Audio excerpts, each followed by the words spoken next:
Díreib tá muid beo se bhríon ag léamh na Nuachta don 8 meitheamh 2016 dé céadaoin.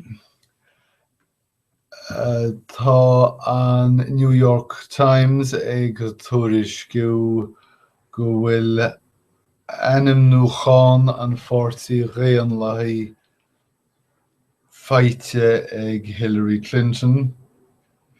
Fógraíú seo tar éis de an ceannas fearra áil Bernie Sanders in réamhthócháin New-Jersey.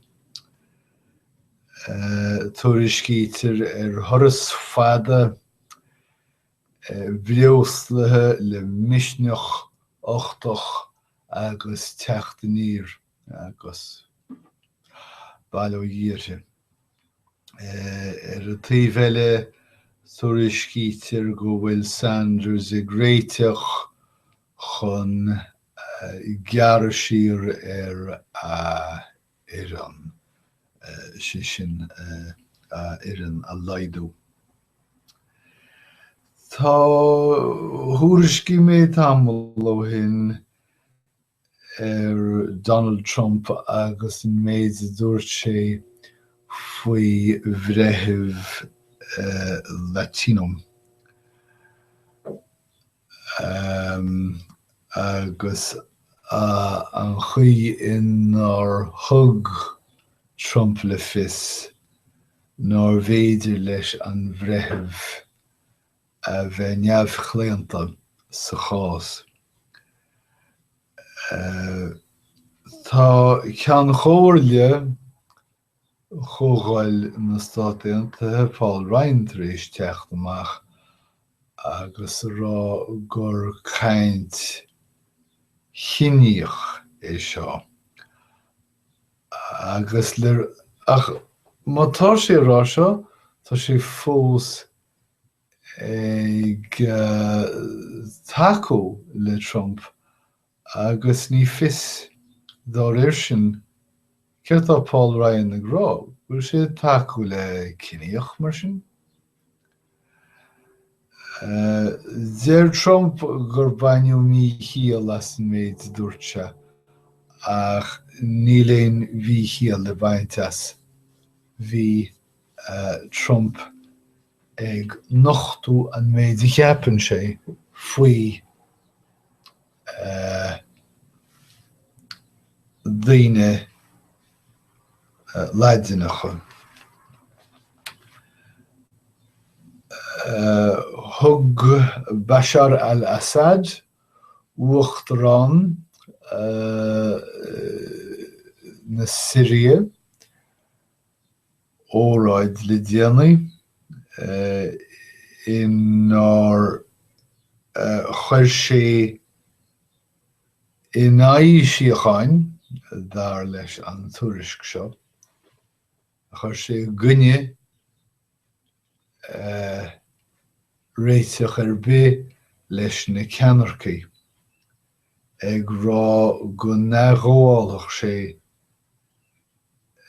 gach amharlach de Syria.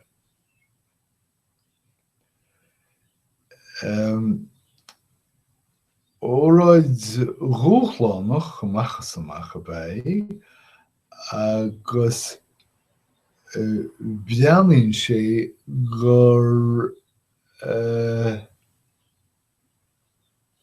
gniúltaíonn an tuachtarán Assad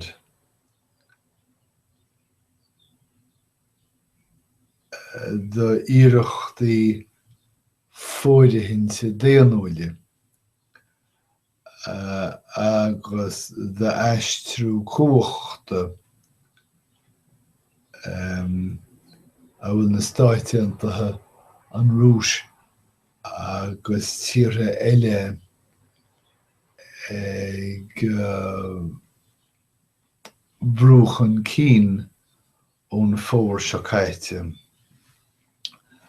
Tá dráma nua ag tosú a lúnlainn agus deacha ná ní bheadh mór an cainte faoi, ach is sé an 7,000 de scéal Harry Potter I bhfuidim Ráma agus tuispeántar gríon raibhte bódín óg agus is scúine tíomach den dráma.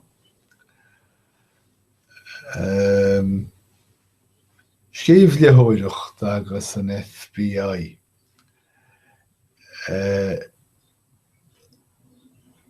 Helna ní rá I drap an FBI ach an rá a dhéireanach. Rinne an FBI iireacht mónaí gafa eile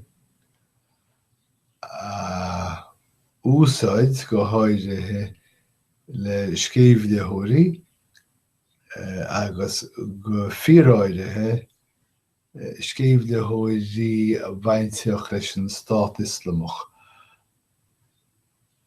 Ach tá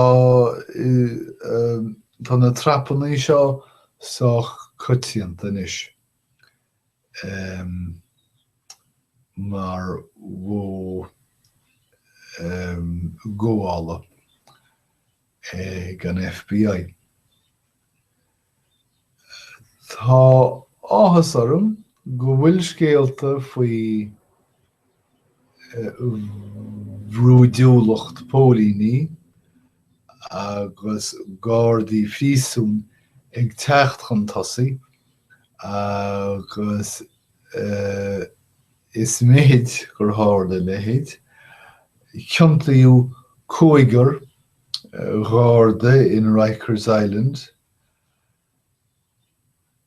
as cime ghraasáil go donna, go fíordonna in 2012.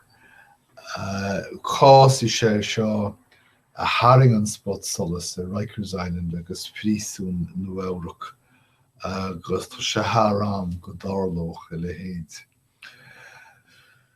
Tá úinéirí tithe Ciníochas bhí hásta, mar is cosúil go rúsáid tú cloch agus concréid fáteach sa hochtáiltí na hógáil tithe.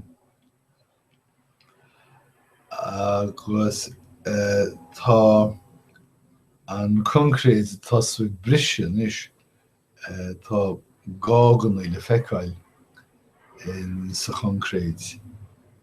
Rud atá chur úfás an húnéirí mar cosnói sin na mílte na bunsreachaí na dithe Yeshu.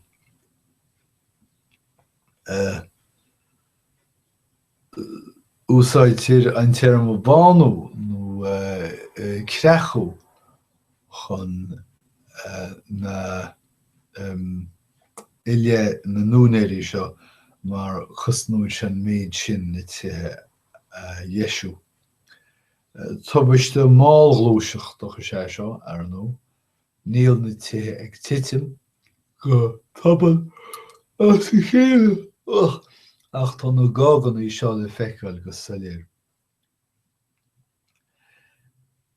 Lucht tógála agus tíocht I California is cosúil bhfuil córas tionscnamh ag California. Níl mé cinnte cé mar a aibríonn sé. Ach tugann sé cad do orbróirí dlíthe típalach a hachint agus tionscnamh tógála luasach ar fúchab. Níl is agam cin bhaint atá ag seo le ballóid sí ach tugtar beart ballóide So, béidir más simleat Scéalta California séidir leat an taide dhéanana faoi, ní dhéanam is sé. Bhí díomá gníomhairí timpeallachta timpeall an domhan nuair nár-híne an India cóhaontú fáris ghabhlaíonn nóhin chéidir an dálín dógair Narendra Modi na India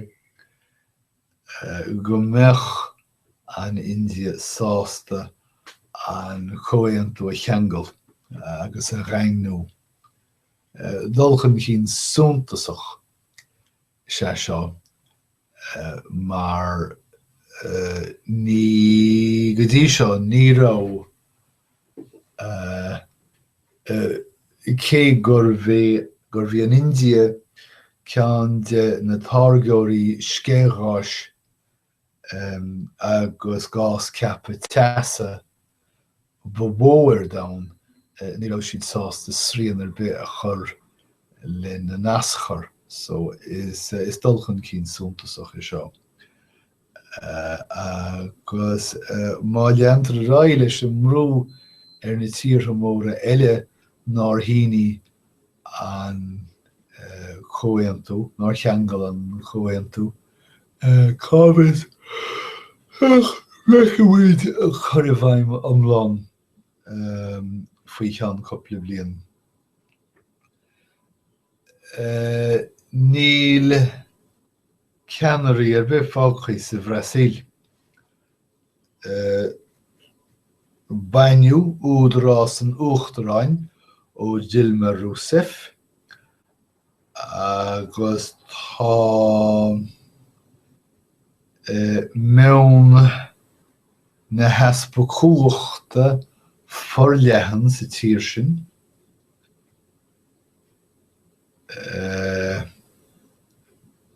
Agus ar nó tá Dilma Rousseff í féin ar bís agus ní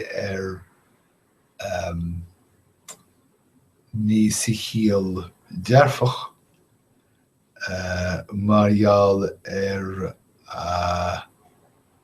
chás táinsibh atá le teacht go luath. Deir innealtóirí Microsoft gur féidir leo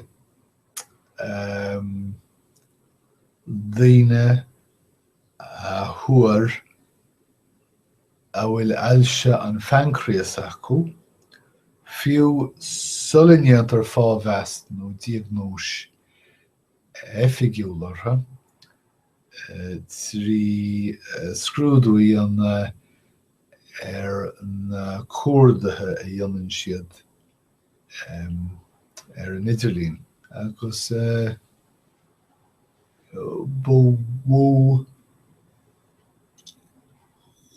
bhór an dulchan cinn sin is maith rud é aice.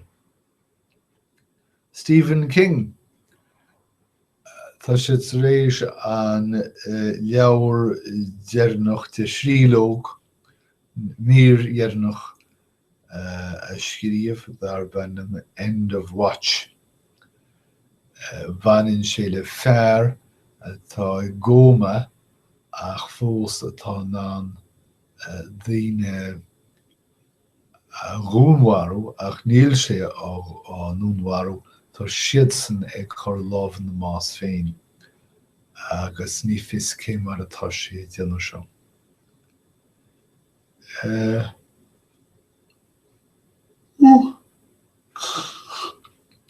Tá buníthirí baked bácú sa gcathair nó eabhrac